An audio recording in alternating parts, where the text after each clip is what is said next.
You are not struggling because life is hard. You are struggling because of habits you don't even notice. They feel normal, familiar, even harmless.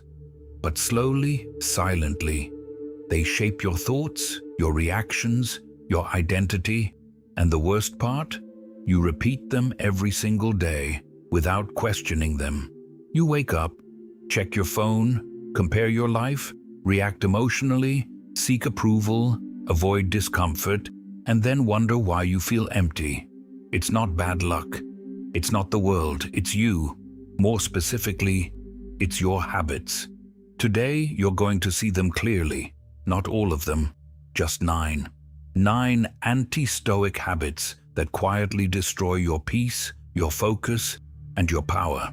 And once you see them, you won't be able to unsee them. You live in a world that constantly pulls you outward. Notifications, opinions, expectations, noise. You are taught to react, not reflect, to chase, not question, to impress, not understand. So you overthink. You compare your life to others, you wait for validation, you fear being alone with your own mind, and slowly, you lose control. Not of the world, but of yourself. The Stoics understood something most people still don't. Life will always be chaotic. People will always disappoint you. Things will not go your way. But your mind, your reactions, your habits, those are yours. Marcus Aurelius once wrote that you have power over your mind, not outside events. But what happens when your own habits betray you? What happens when the enemy is not outside, but inside? Let's begin. The first habit, seeking validation from others. You don't even notice it anymore. You post something and wait. You say something and observe reactions. You make decisions based on how they will be perceived. It feels normal, but underneath it, there is fear. The fear of not being accepted, the fear of not being enough. So you outsource your worth. You let other people decide how you feel about yourself. And here's the truth. People are unstable. Their opinions change. Their attention shifts. Their approval is temporary. So if your self-worth depends on them, you will always feel unstable. A Stoic would see this clearly. They would ask a simple question: why should someone else's opinion define my value? The shift is simple but difficult. Stop performing. Start observing. The next time you seek approval, pause. Ask yourself, would I still do this if no one was watching? That question alone will expose you. The second habit, overreacting to small things. Someone ignores your message. A small mistake happens. Something doesn't go your way. And suddenly, your mood is ruined. Your energy drops. Your mind spirals. You think it's because the situation is big, but it's not. It's because your control is small. Most people are emotionally fragile, not because life is hard, but because they react to everything. Every inconvenience becomes a problem. Every opinion becomes personal. And slowly, they become slaves to circumstances. A Stoic does the opposite. They pause. They create space between the event and the reaction, because they understand something powerful. Not everything deserves your reaction. The shift, delay your response, not forever, just for a moment. Let the emotion pass before you act, because in that moment of pause, you regain control. The third habit, complaining about everything. It feels justified. You complain about your job, your situation, other people, your past, and it gives you a strange sense of relief.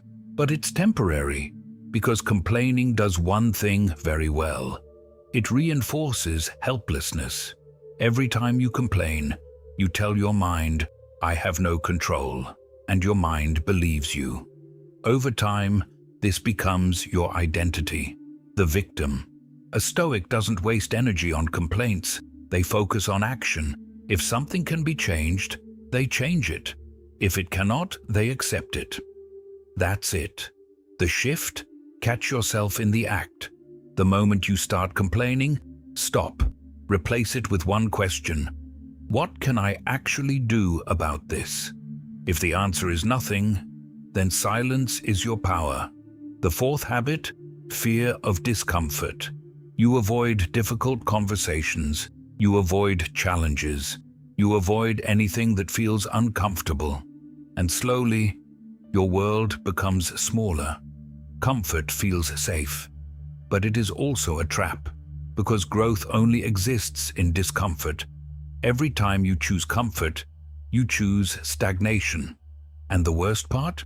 You don't notice it immediately. But months later, years later, you realize you haven't changed.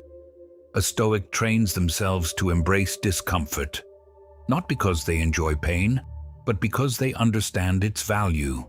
The shift? Do one uncomfortable thing every day, something small. Speak honestly, take a risk, face something you've been avoiding. Because courage is not a personality trait, it's a habit. If you've recognized even 2 of these habits, then our life is already being shaped by them, and we're only halfway. The next ones go deeper. The 5th habit, living in the past. You replay conversations, you revisit mistakes, you think about what you should have done. Again and again, it feels like reflection, but it's not. It's attachment. You are trying to control something that no longer exists, and it drains you. The past is heavy, not because of what happened, but because you refuse to let it go. A Stoic understands that the past is beyond reach. It cannot be changed, only learned from. The shift, extract the lesson, and release the rest. Ask yourself, what did this teach me? Take that, leave everything else behind. The 6th habit, obsessing over the future. This one is more subtle. You plan, you worry, you imagine worst-case scenarios, you think you are being responsible, but often you are just being anxious because the future is uncertain, and your mind hates uncertainty. So it tries to predict, control, prepare, but most of what you fear never happens, and yet you suffer as if it will. A Stoic focuses on the present, not because the future doesn't matter, but because the present is the only place action exists. The shift? Bring your attention back, right now. What can you do today? That's all that matters. The 7th habit, constant comparison. You scroll through social media, you see other people's success, their lifestyle, their achievements, and suddenly your life feels smaller, less meaningful, less enough. Comparison is poison because it distorts reality. You are comparing your behind the scenes to someone else's highlight reel, and you lose every time. A Stoic doesn't compare. They focus inward. They measure progress against themselves, not others. The shift, limit your exposure, and more importantly, shift your focus from what do they have to what am I building? Because your life is not a competition, it's a process. The 8th habit, trying to control everything. You want certainty. You want things to go your way. You want people to behave how you expect. And when they don't, you feel frustrated, angry, powerless. Because control is an illusion. You cannot control outcomes. You cannot control people. You cannot control the world. And the more you try, the more you suffer. A Stoic makes a clear distinction between what they can control and what they cannot. Their thoughts, their actions, their attitude, that's it. The shift, let go. Not of effort, but of attachment to results. Do your best and release the rest. The 9th habit, avoiding solitude. This one is the most dangerous because it hides behind distractions. You are always busy, always consuming, always surrounded by noise, music, videos, conversations, notifications, anything to avoid being alone with your thoughts. Because silence is uncomfortable. In silence, you face yourself. your fears, your insecurities, your truth. So you run. But here's what most people never realize. If you cannot sit alone with yourself, you are not at peace. You are distracted. A Stoic values solitude because it is in silence that clarity emerges. It is in stillness that you understand yourself. The shift? Spend time alone, without distractions, no phone, no noise, just you and your thoughts. At first, it will feel uncomfortable, then it will feel necessary, and eventually, it will feel powerful. Now step back, look at these habits: validation, reaction, complaining, comfort, past, future, comparison, control, distraction.